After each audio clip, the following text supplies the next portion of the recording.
Good morning, everybody. I've got to get out in the garden this morning. My throat is not ready. It is roughly 70 degrees this morning, and the garden is beginning to find its footing.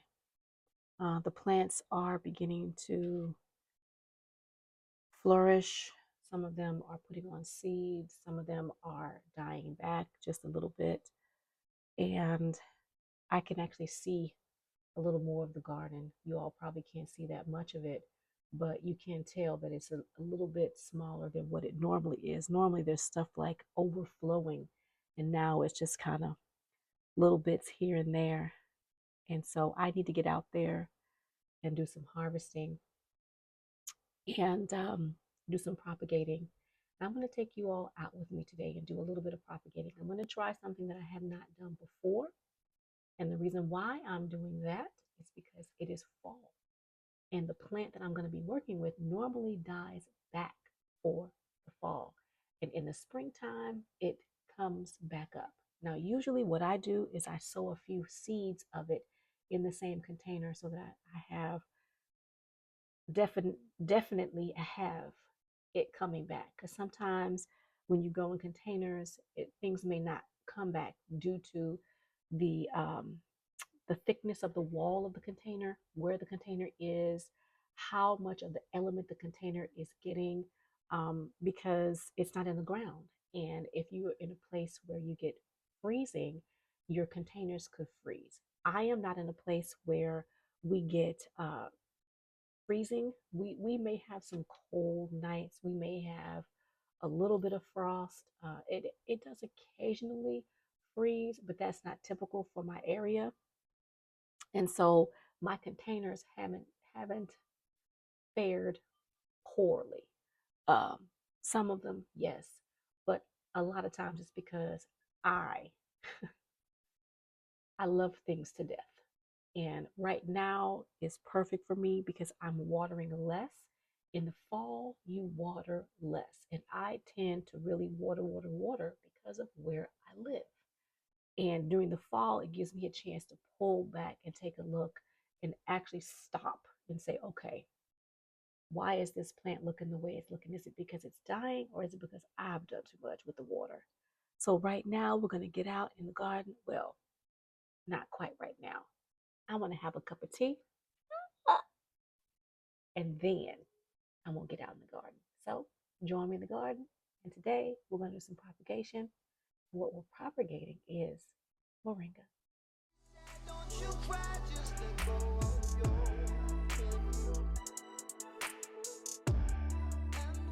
I've been playing hooky from the garden all day. So let me get at what I said I was going to do this morning before I lose light. I have several moringa trees in the garden. This is just one of them. And all of this is this year's growth. It is much taller than I. I have been harvesting from it, but I will need to harvest it again. As you can see, I've got two stems here that will need to come off. And I just pop them off like that, trying not to harm the bark at all. And I just drop it into the container. It has some spring bulbs in it, and they're beginning to pop up. So let's take a look at the other moringa that I have. This is the orchard area. This is the tallest moringa that is in my garden. It is as tall as the shed. There's the shed roof. It's actually taller than the actual shed. That's the moringa. I am probably not going to cut this one down, but I might do it. It all depends. Um, they all die back, but if I can save the stem and propagate it, then that's all the better. It has flowers on it. I don't believe they'll come to anything, but we'll see what I'm going to do with this one. I'm not quite sure yet. This is a cut flower garden, and here is the other container. It has roughly, looks like 3 moringa stalks, and one of them is taller than the fence. It's definitely taller than I am. And so this is my other container that has 3 moringa in it. So I have lots of options this year. This, I think, This is the oldest one I have in this container. You can see the bark is quite dark. The other two are younger, much younger. They're green, and this one is brown. So I don't know. I may or may not cut this one down because I don't know. We'll see. I'm gonna think about it. But as I mentioned, they all die back, and I want to take what I can to propagate if possible. This is going to be an experiment. We'll see how it works. Don't mind the toilet planter, but this is the last moringa that I have in the garden. And the reason why I'm going to take this one is because it's leaning. I'm going to try to seat in the base of it so that the top is not leaning. We've had some really rough winds. I don't know if you all can see how it's leaning towards the fence. And so it was leaning even further, but I'm going to take this down and we're going to see if we can propagate these pieces because this is the first year that this has grown in this container, if I'm not mistaken. And there's actually, looks like a weaver spider. Can you all see that? So that's going to be displaced because it can't live here. I've got to take this so that I can propagate it. So let's get set up and we'll start taking pieces. We'll chop it down. I think I got it out of the nest. Oh, there's another one over there. There were two. There were one here and one over there. I'm going to leave that one alone. It crawled up and went inside of the foliage, but I think I got it out. And so I'm going to cut the tree down right in here, right up under a node. I'm not sure if these clippers will work. I may have to get some different clippers, but we'll see. Oh, nope, that was perfect. So I was able to chop it. So let's hurry up and take her. Let's get the spider webs off first. Let's take her over to the table.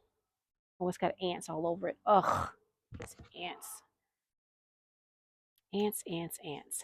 And I'm gonna cut off. Uh-oh, I've interrupted that poor spider.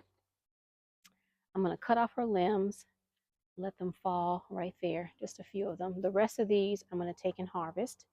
I've got to get these ants off. I've already been bitten by ants. So let's go take care of that. Now what I like to do is use the hose. I have a long wand on the hose and I just spray what I'm working on with the hose, hopefully getting rid of any debris, any bugs, and then we will work on the actual cutting or propagating of the moringa. So I am just trying to get the ants off and spray down the leaves. I hope you all can hear me with the water. But these leaves are going to go in the shed on my little dry rack. So I'm going to take the leaves off, just going to snap them off like so. I'm not going to leave any branches on here. It doesn't need the branches in order to propagate. And so I'm going to take these branches, put them in the shed. I'm at my favorite spot over here on the table. And this is the moringa. I hope you all can see. She is really long, really tall. And like I mentioned earlier, this is the first time I've ever done this. So you need to remember which side is up. And I just took a cut across the bottom. I'm going to try to get as many nodes on here as possible. So I am going to take it, and my shears have been cleaned and sanitized. I'm looking at my pot. I'm just going to take it right up under this node right here, and I'm going to actually put an angle cut so that I know which side is up, and then I will take right up under the node and trim it back going straight. That way I know that that's the bottom piece. And I'm trying to work quickly because I didn't bring any water out here with me. Normally I'll have water. I don't know if you all can see how nice and green and alive that is. I want to try to preserve that. So this is the bottom part. It is actually not quite, well no, it's up under a node. Just going to cut it a little bit more. And I need to sharpen my shears. I thought I did that, but I guess I didn't. So I'm just going to take it and scrape some of that cambium layer off. Just like so. Hope you all can see. Just a little bit, just halfway through. I'm just going to do it halfway. I'm not going to go all the way around. Well, you know what? I will. I'll go all the way around. That way it has the best possible chance to root for me. It's going to take it down just like that. Just like that. Just disturbing that cambium layer. I have my rooting hormone, and I've got 3 pots here. The soil is just recycled soil. I have put some fertilizer in it. It's not going to need fertilizer right away, but I wanted to put some fertilizer in it because it's going to be in the pots for a while. So I am going to make a little spot right in the center with my trowel so that my rooting hormone doesn't rub off. I'm going to place it inside the pot, and then I need my gloves. Actually, this is pretty wet, so I'm not going to use my gloves. I'm going to press the soil around. I'll use this fork. I don't want to get my gloves all wet. I'll press the soil around the stalk, and I'm going to backfill with a little bit more soil, just a little bit. And then this is going to go into the greenhouse. And I don't, of course, need to label it because I know what it is. It's moringa. I'm going to keep the soil moist but not excessively soggy wet. And then I am going to just keep an eye on it. So I'm going to do the same thing with this one. We're going to go up under a node. We're going to cut it at a slant angle, like so. And then we're going to take this one up under a node, make it flat so that we know which side is up. And we're just going to repeat that process with all of these. Sorry, the mosquitoes are out, y'all. I got to hurry up. So I want to repeat that process with all of these and not get too eaten up by the mosquitoes. It was 80 degrees here, y'all. So it does not surprise me that there are mosquitoes outside.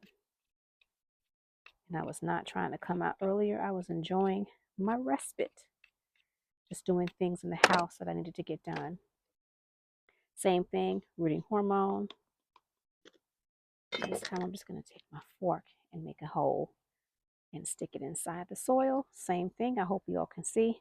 Just patting the soil around. Now, as I mentioned, this soil was moist. I had already wetted before I put this in here. And we're going to do another one. And I've got 2 more pots off to the back. I hope you all can see. At a slant. All right. We are cooking with Crisco now, baby. Okay. And then again, one last one. And this is me propagating. This is all we're doing tonight.